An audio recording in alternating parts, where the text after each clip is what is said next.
what if I told you that this build right here, Vile Mask, blue screen, repair skill mod in the mask, China Light chest with glass cannon, repair skill, status effect, and then a repair skill mod, 4-piece ongoing directive with status effect rolls, and obviously the backpack, again with the repair skill mod, can keep up with the DPS of things like strikers, negotiators, pretty much outperforms every high-end DPS build.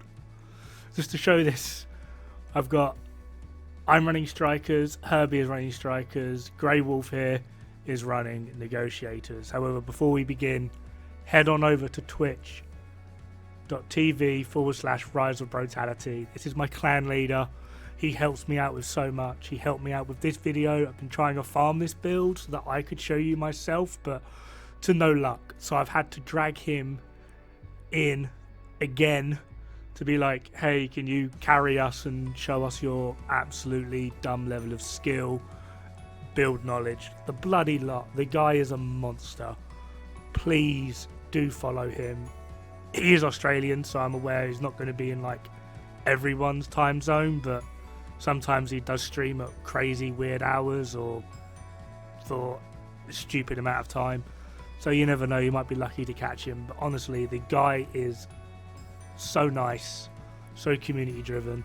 He's helped out so many people, created an entire clan to help people out. For some dumb reason, he got me involved as well. But yeah, do go check him out. Anyway, the reason I'm showing this is kind of like a build video as well as a did you know is simply just because I've seen a lot of ongoing directive builds, and due to the overpowered nature of ongoing directive at the moment, I would argue that there's no such thing really as a bad ongoing directive build. As long as you're able to proc the buff for you and your teams, there's kind of no issue. You're just kind of there already. However, I've never seen one that can two-shot an elite. So if you have the buff yourself, shoot the target on the range, you'll proc Vile, bleed, and then the overall damage of the bullet, obviously. Wait for the Vile proc and the bleed proc to end, shoot them again, it will kill them. Admittedly, you're not going to win any speedrunning world records, but the level of damage that this is able to perform is nuts. And then it's like area wide. You can shoot everything. It's dumb. Right. Ongoing directive.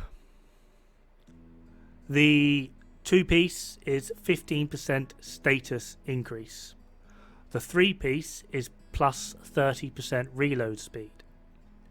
The 4-piece, killing a marked enemy, grants a full clip of Hollow Man for you and half a clip for agents with active weapon to the rest of your team. So if you've got a 100-round mag, you're running ongoing directive, you kill a target, or etc., you will have 100 bullets. However, your allies will only have half a magazine, so again, 100-round mag, you'd have 50 bullets. Hollow point ammo amplifies weapon damage by 20% to bleeding targets. So they do have to be bleeding, which is fine. We can deal with this.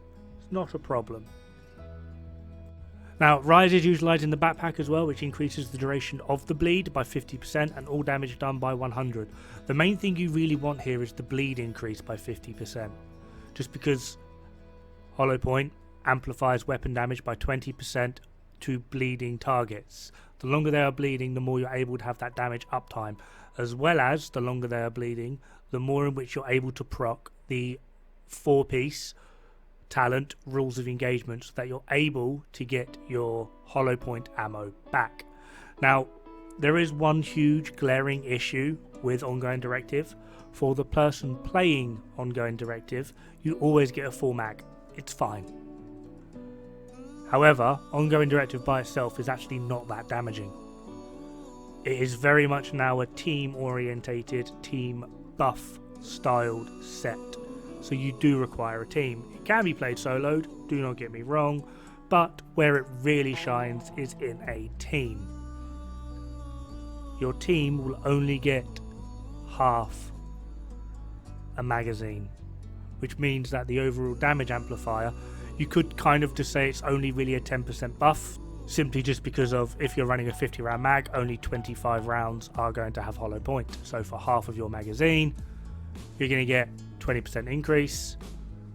For the other half, you're back to normal. Whereas things like opportunistic, etc. will be,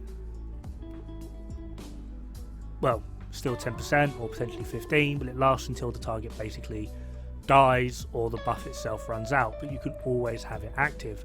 This is where a build like this really comes in handy. Simply due to using the Jammer Pulse, we're able to proc a status effect on literally everything. Vile, then, because you've procced a status effect on them using the Jammer Pulse, is then able to tick them down to a point of where rules of engagement is actually applicable, so that you killing them will pretty much always guarantee that you will get hollow point rounds. Pretty good example is now I'm just casually shooting stuff and hollow point rounds just pops up every now and then. As you can see, it does run out on occasion, but it's up and running. It's not a permanent buff. However, this again is pretty much counteracted by the way in which Rise has his build set up.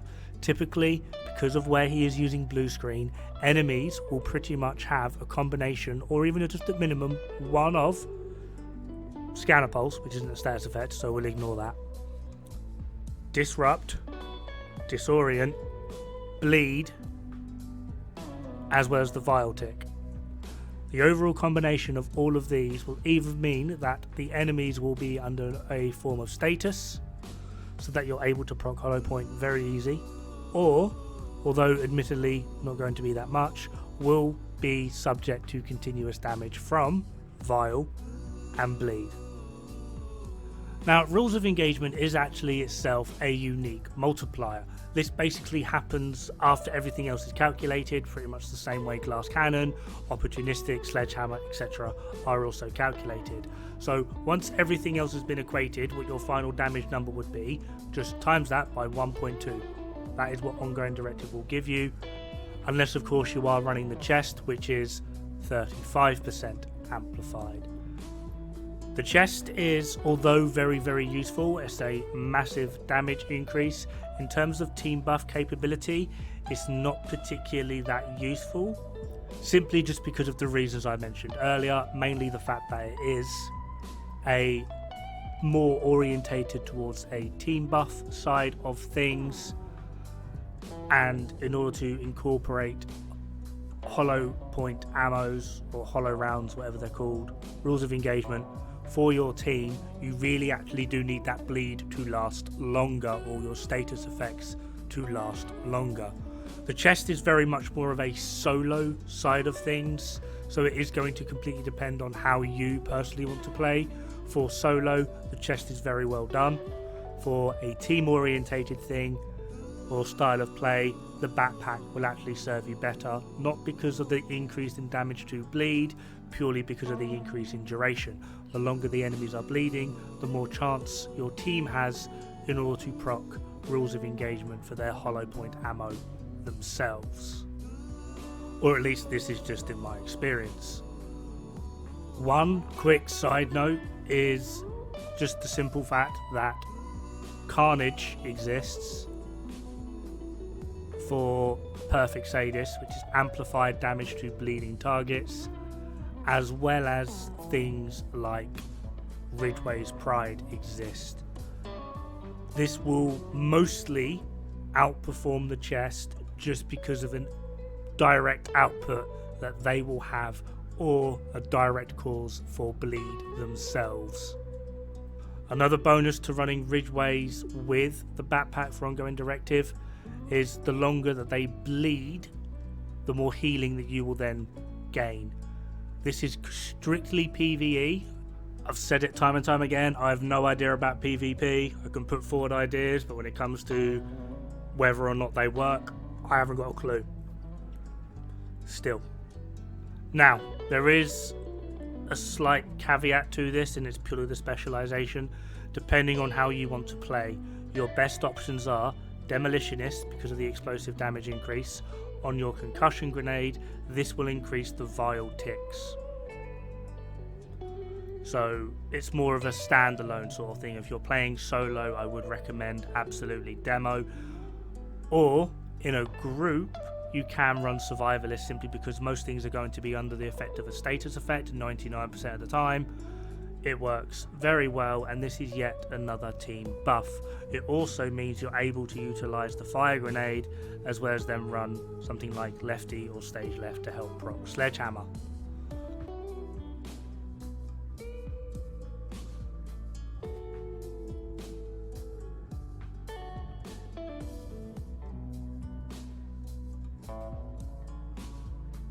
For you yourself, grenade launcher will give you more damage, however, crossbow will give you slightly more team buff damage. The difference that demo actually makes on the vile ticks is surprisingly quite large. I quizzed Rise on this several times. He spent about 3 hours in the range as well as in the open world just randomly testing both, and the end result was quite clear that there is a clear divide between the ticks over the initial duration. So the initial tick you're not going to see a lot, but the overall duration there is quite a large difference, which honestly I'm actually surprised. I always thought that the explosive damage from demo didn't actually even affect vile, but apparently it does. I stand corrected. And then obviously survivalist, you get a 15% increase in damage towards enemies that are under the effect of a status effect.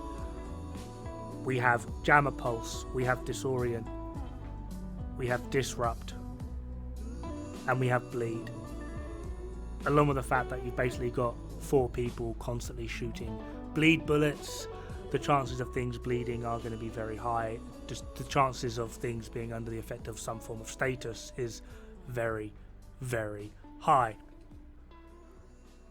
Rise did a lot of testing with this, and he did find that running repair skill mods, although you are on 2 yellow for red repair skill mods, acting as like a pseudo healer for your teammates, did actually work very well. You have just enough healing to basically put a 3 blue, 3 red, well just a 3 blue build really, from 0 armor to full armor, provided that he can actually get to and you don't run away from him like an idiot like I just did there. Sorry, Rise. Yeah, the healing is actually pretty good. You're able to sustain yourself quite easily and comfortably, although other things such as incoming repairs, if playing solo, or protection from elites are all very much worthwhile. It's all open to interpretation, obviously. Play how you wish to play. I just wanted to, one, touch on ongoing directive because it is this big new shiny thing, as well as just brag about Rise for like 16 minutes just because, like I said, the guy's a monster. Like, yeah. Anyway, we're coming to the end of this. Last thing I want to do is just show you the damage at the end. I did tell you that that build can keep up with things like negotiators, strikers, etc. That's me using strikers. Rise is still on the ongoing directive build, so just gonna have another quick look at this. Obviously, I believe at one point Grey Wolf swapped to a mortar build, and for the final room Herbie swapped to a PFE build, but other than that we all basically ran our best DPS builds just to try and keep ahead of Rise. Some of us tried a little bit harder than others, but yeah, that's the damage. Granted, he only got 42, 43 kills, but he's at 1.2 billion.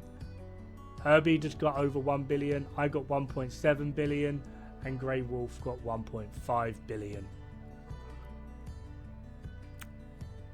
An ongoing directive support build that keeps up with some of the top DPS gear in the game. Tell me that's not just a little bit dumb.